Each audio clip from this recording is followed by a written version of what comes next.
guys, we're back. This is base race. Let me get this thing. Nope, that ain't the right. Ah. Okay, now we're going. We got this. Let's see. Where did I leave off? I dropped a piece of cobble. I have something cooking in the furnace. Oh, good. I had.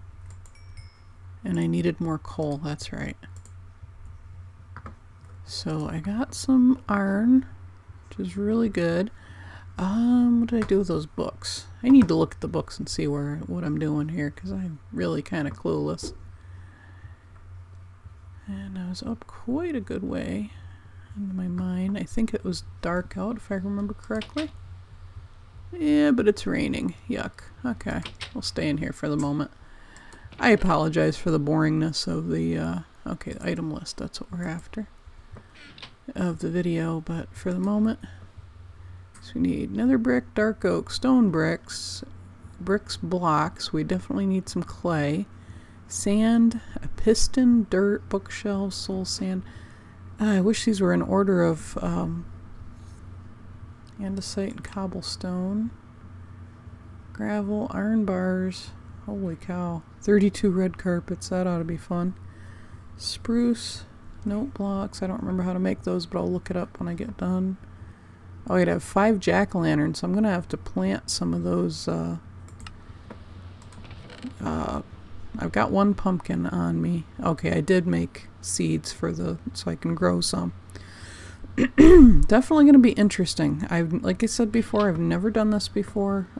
This is brand new to me. Yikes. Looks like it might be a little dark out, so yeah, we're gonna definitely just stay in here and go mining again. My crafting table's down here, and I'm kind of debating between iron tools or armor, and I think for now I'm gonna have to go with tools because we're gonna stay inside and mine, which I'm sorry makes not great video, but it's what I need to do to progress in the challenge. Just make an iron pick because that will help us get a little further, I think, in the which means I can mine that emerald. That noise, oh, that's gonna drive me nuts. If you haven't figured it out yet, and I hope I'm not giving anybody spoilers. Oh good, there's more iron. I believe every time it turns night we get a creeper hiss, which is pretty obnoxious, I have to say. Cool effect, but pretty stinking obnoxious. So, yeah, gotta mining like a noob, letting off the button when I'm still trying to mine. Okay, here we go. Put torch down. How many iron did I get out of that? 8 more. Beautiful. I'll throw those in the furnace, which is down here, I think. Derping around as per usual. Oh, jeez, we're doing good for iron now. We'll be in good shape here shortly. So we're just gonna, let's see, where were we at? We're at 15. Let's see, we need to go down stairs. And we're very nearly, I generally try to go to 12. Which I think we're very nearly there. Oh, I hear a spider. Maybe I will make some armor more sooner. Oh my goodness, I can't believe that just came out of my mouth. More quickly than I had planned. Wow. Sorry, my English is not all together this early in the morning. I've not yet had coffee. And this is probably not a good time for me to try to be functional. Before coffee. You know what? I think I have enough for a full set. So yeah, you know, I'm gonna go ahead and make armor. Because I think I would be a fool to go in, if that is a cave, which I believe it is, I obviously can't go in without armor, so. And I'm gonna need a better weapon as well, but for now, matter of fact, yeah, I do have enough iron to make that. Yeah, I don't like using up my last sticks, but again, I'm going into a cave, which seems like a good place to get the stuff I'm gonna need. Gonna need better ways to protect myself than just a stone sword. So, trying to keep track of the time. Like I said before, I'm very new to this. This is gonna be definitely an interesting challenge. I'm still figuring out. Math is like my worst subject, and figuring out the time for this is gonna be a nightmare. I've been told I actually have a little extra time this week because I chattered on so long at the beginning of my intro video that I could release, or I probably am required to release a little bit more time of footage. I have to figure out exactly how much time I need to have to make up the deficit. I'll figure it out hopefully before the 8th and get it all released. And I have to tell you now, my mom's coming into town next week, and when she's here, I'm going to try to just arrange my schedule so that I have as much done as possible before she's here. But her presence is definitely going to screw up everything for me. I love my mom. She's the best. I mean, I would honestly just be lost without her. Since my divorce, she's been an absolute rock and has been not only emotional support, but financial help. And yeah, I would just be completely up the creek without her help. But we have our moments, like every parent and child, and it's not always easy to get along. But I think for the most part, we do pretty well. I can't remember if I need redstone, but I'm going to go ahead and mine it just because I want it anyway, because if I find gold, I'm going to make a clock. Just so I can keep better track of the time and know when to expect the creeper to hiss at me. Which I still say is evil. So yeah. I'm going to have to get new headphones at some point. The ones I'm using... Oh, there went my starter pick. Ones I'm using, the sound kind of cuts out on occasionally, so I don't get the game sounds as loudly as I'd like. Alright, this does not appear to be the direction that goes toward the cave. I kept hearing a spider, so I'm assuming there's a cave or something under here, and I'm not finding... I'm going to continue this line at some point. Right now I'm trying to find the cave, so I'm kind of... because I figure that's my best chance of getting the resources that I need. I hear spider. I don't know where he's at, but I hear him.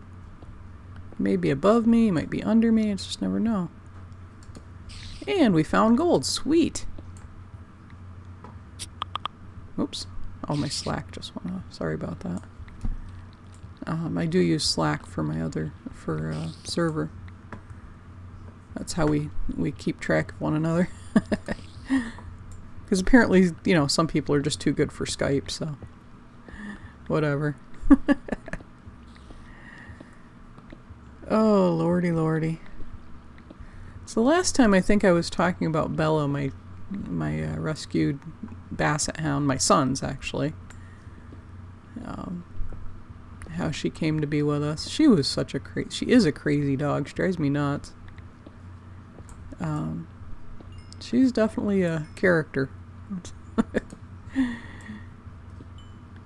fact, she'll be when I'm done recording this morning. I have to go take my dogs out because it is getting toward time that they need to go out. I think coal blocks are on the list, so I'm definitely going to need some coal blocks. I'll go ahead and mine up as much coal as I can find. More redstone. But yeah, she is a character and a half.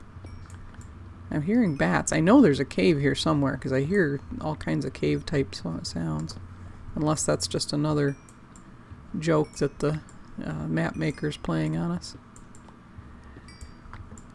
So at any rate, yeah, Bella came to us from a shelter. My dog, I had promised my son anyway, he was 9 at the time, And I had promised him that he could get a dog that year. And I was thinking more along the lines of a puppy, but at any rate, my dog Amanda, that I'd had for 11 years, she got lymphoma. She was an Australian Shepherd, just like Charlie. And I took her to the doctor because she wasn't eating. She was kind of lethargic, just kind of, you know, just not having a good time. I found diamonds, yay! Kind of suitable that I would find diamonds right when I'm talking about Amanda, because she was a very special girl. I'll get into stories about Amanda some other time, but she was definitely very special to both me and my kids. I mean, my kids grew up with her. She was just an incredible dog. So at any rate, we lost her. I'd taken her to the vet thinking, okay, she's an old dog. She's not eating, but you know, it's probably just, she's getting up there in age. She's not feeling that great. You know, maybe she just needs some better food or something. So I took her to the vet thinking, okay, you know, we're just gonna find out she's old.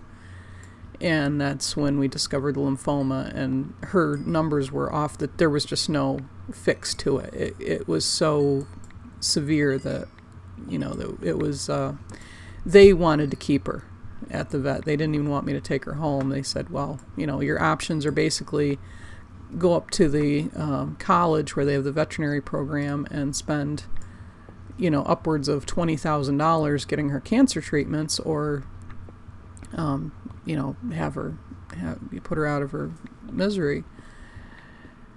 And I said, well, I can't go home. I said, you don't understand. I have 2 young kids at home who, this dog is, you know, part of the family. I can't just show up at home without the dog. Oh, good grief. See, I talk about my old girl and I'm finding diamonds all over the place. There's something kind of poetic about that. And so yeah, I took her home that night, but I had an appointment for the next day for the vet, because obviously it was what it was. You know, there was no fix to it, and there was no sense in prolonging the inevitable. So I took her home that night, and she drank a little. They gave her some pills, the anti-nausea, and, you know, make her feel a little better. She drank a little water, and she laid there in front of the stove, which was her spot. That's where she always wanted to lay. And when I got up in the morning, she was gone. So it was extremely difficult, but she was such a good dog, and it was so good that she chose to pass at home. I mean, I really feel like it was it was better that way. So, I mean, it's sad, and I miss her even now, and it's been years. But, oh, I didn't make another pick. That wasn't very smart. And I don't have enough wood to make another pick. I have to go outside and get supplies. So that was the situation I was in when I went for Bella. We lost Amanda in February, and I go to a writers' conference in a town a couple hours away in July. So it was time for the conference, and I went to go down there. And in the town where I go to conference, there's an animal shelter, and I thought, well, I'll stop in and look. You know, why not? See what they've got, and, you know, maybe they'll have some puppies and things like that. And so I went in, and I said to the guys, well, I'm looking for a dog for my son. And I, you know, started to explain what our background was and so on. He says, well, how do you feel about basset hounds? And I said, oh, dude, I had a hound when I was a kid, and they're great. I mean, they're great dogs. But where I lived growing up, watch for critters. I tried to watch for mobs. There's probably the cave right there, probably the entrance to the cave. It's where I lived growing up was farm country, you know, and our dogs were outdoors. And I'm just gonna go ahead and plant these so I can start getting some sugarcane growing up. I gotta go get a tree though. That's my goal while I'm out here. So my dogs were always, you know, pretty much free roaming. They were outside, they were just running around, but we lived in an area where they had, you know, 80 plus acres to just roam, and that was their land, and there was no, you know, it wasn't like there was cars and not like neighbors and, you know, things like there are where most people live. So it was normal for them to just roam loose. And we had problems with things like bobcats, not semi-trucks, you know what I mean? So like I said, that was how we grew up. So when I had a hound when I was a kid, it was great because hound dogs do great if they can be outside. They love being outside. They love to run. They're a very active dog. But I can't imagine having a hound living in our dogs now. You know, we live not in town, but we have neighbors. Our dogs now, they live in the house full time, and our dogs growing up, they had a garage to get into that, you know, was plenty sheltered and heated, and, you know, everything was very solid, led into the basement, and, you know, so they had blankets and things to lay on. It's not like they were just laying on the concrete, but, you know, now my dogs live indoors, they live in crates, you know, they're quite spoiled, and that's how it should be, in my opinion anyway. You know, I don't believe in keeping outdoor dogs chained up. I think that's ridiculous. And now I won't have an outdoor dog, you know, permanently outdoors. Because I just don't, well, what's the point of having a dog if you're just going to keep it outside all the time? That's silly. But our dogs were more like farm dogs than, they were pets, but they were more, you know. So at any rate, I just, you know, I haven't had a hound in years, and I didn't think I really wanted a hound. I knew I didn't really want a hound, you know, and I said that to the fellas. Gee, you know, they're a great dog and all, but I don't know about having a hound dog in the house. You know, I don't know how they would do. And so, long story short, he brought her out, and he says, "Oh, this is Bella, and she's been here," and he started telling me her story. Now I'm a sucker for a sob story. Honestly, it's pathetic how easily I fall for those kinds of stories, and her story was pretty rough, and she was, you know, it was just obvious. She was very cringy. She didn't want to come near me at first. And what they have, which I really like in the shelter, they have a pretty good sized room that you can just go in and hang out with the dogs. And that's what I did. And I went in there and just sat on the floor and let her come to me, you know, rather than try to chase her around, because she was pretty skittish and she was running around. But what struck me was she kept going to the windows and looking out like she was waiting. You know, she was looking for somebody. She was looking for somebody to come and get her. And it was obvious that she had been abandoned there by somebody that she was attached to. And, you know, whether it was the family that had her, that neglected her, I don't know who she was looking for, but it was just obvious. And eventually she came over, and she was very shy at first, and I couldn't reach for her or move too quickly, or she'd run right away again. But once she got used to the idea I wasn't going to grab her the minute she got near me, she came over, and she eventually just laid down beside me, which was kind of neat. Go away, zombie. Nobody likes you. I don't know if you guys are going to drop anything I want. Hey, there's a zombie. Come here, zombie. You got any carrots for me? Or anything? Nope. Okay, fine. Where the heck did they come from? That was weird. They shouldn't be spawning in the daytime. They might have came out of a cave or something. And I should do a little exploring. Oh, I should also hunt while I'm out here. I forgot we can eat meat. Sorry, piggy. I don't want to kill the sheep because I need wool. That looks like a swamp, which is beautiful, because we do need vines to make mossy cobble. So, at any rate, okay, I got 7 so far. I'd like to have 8 just because I don't like to waste coal.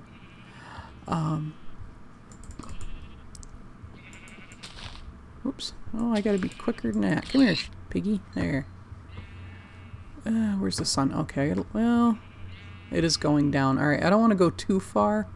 I want to wander over there and check out that swamp, but I don't think I want to go that far when it's this close to dark. I think I'm going to head back into my hidey hole.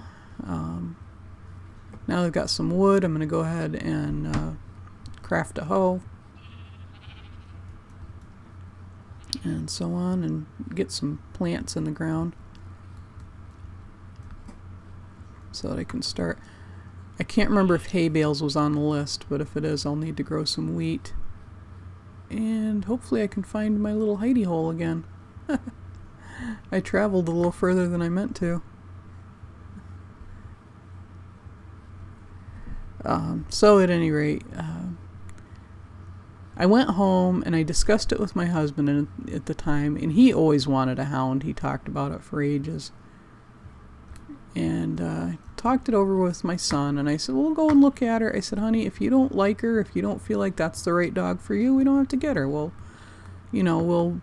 keep looking.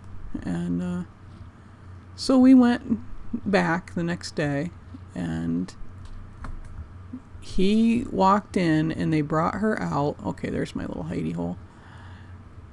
And I've never seen anything like it. It was incredible. She walked in the room and went directly to him and immediately just climbed up in his lap. It was the funniest thing I've ever seen a dog do.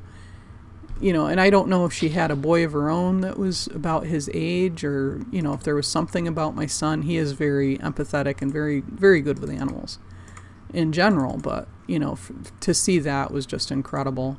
And so yeah, obviously they had one other puppy there, and he looked at it briefly, but it had already been spoken for, and he just didn't see any other dogs that he wanted, and he immediately fell in love with Bella. So it just became, you know, I was a little bit concerned about the idea of having an older dog like that with a young kid, but she took right to him, and that was his dog. I mean, from day one, that was just his dog. And I gotta get these in the ground and get my Fandango underground myself, because the nasties are gonna be coming out here shortly. But I want to throw these pumpkins down as well. So I'm going to get that done quick, and then we are going to get underground.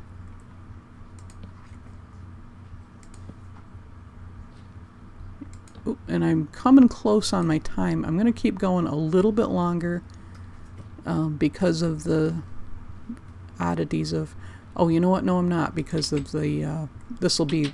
I've already recorded episode 2, and this will be actually episode 3, so I'm going to go ahead and stop there. Oh, that creeper noise is going to drive me absolutely crazy. But yeah, I'm just going to go ahead and stop there, guys, and I will see you next time. Be kind to one another, and thanks for watching. Bye-bye.